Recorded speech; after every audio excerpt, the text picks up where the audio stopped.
Maraknya aksi politik uang jelang hari pencoblosan mendapat tanggapan beragam dari warga. Sejumlah warga mengkampanyekan anti politik uang di tengah warga lainnya yang menyatakan masih menunggu serangan fajar. Spanduk politik uang jelang pencoblosan terpasang di dua wilayah rukun tetangga di Beji, Depok, Jawa Barat. Spanduk berukuran 1x3 ini bertuliskan "Jangan kotori kampung kami" oleh pelaku politik uang. Dalam spanduk tersebut juga terdapat gambar uang pecahan Rp100.000. Spanduk penolakan politik uang ini sengaja dipasang oleh ketua rukun warga setempat guna mencegah masuknya pihak yang melancarkan pemenangan pemilu parpol dengan membagi-bagikan uang kepada warga. Ya, ini kita buat adalah dalam rangka mengantisipasi oknum-oknum pelaku politik uang yang ingin merusak sendi-sendi pilar demokrasi yang sudah kita bangun.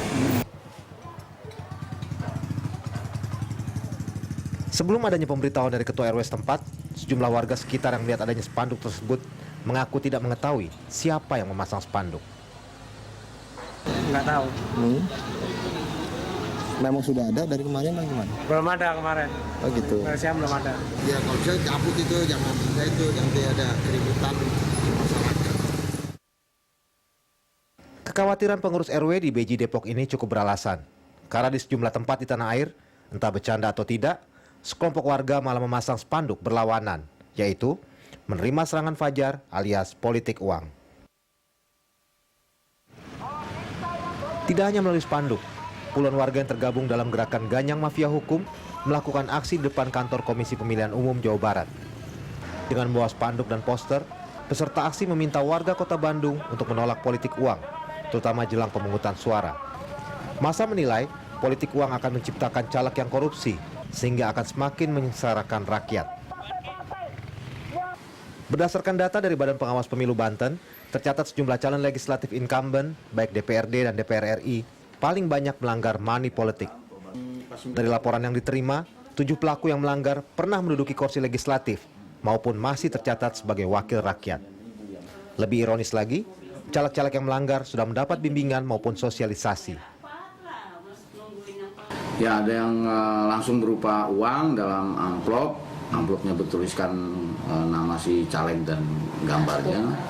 Ada yang berupa sabun cair, kemudian ada yang berupa garam juga, kemudian ada yang berupa kerudung. Untuk itu, Bawaslu Pusat telah membuat surat edaran kepada seluruh pengawas pemilu untuk mewaspadai adanya praktek politik uang jelang hari pencoblosan. Surat edaran tersebut juga dikeluarkan atas dasar adanya laporan dari partai pemilu dan juga para caleg yang mengaku ditawari suara oleh penyelenggara pemilu untuk memenangkan caleg dan partai politik. Komisioner Bawaslu, Nelson Simanjuntak mengatakan, jika ditemukan setidaknya 2 laporan terhadap penyelenggara pemilu yang sama, maka Bawaslu akan menjadikan laporan itu sebagai saksi untuk diproses secara hukum.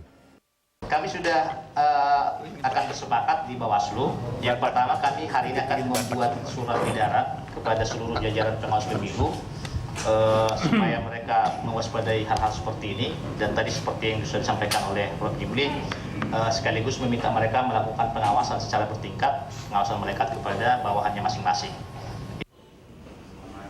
Namun sebaliknya, Nelson juga mengingatkan kepada caleg ataupun partai politik untuk tidak menggoda para penyelenggara pemilu dengan bayaran uang. Tim Liputan, Berita 1.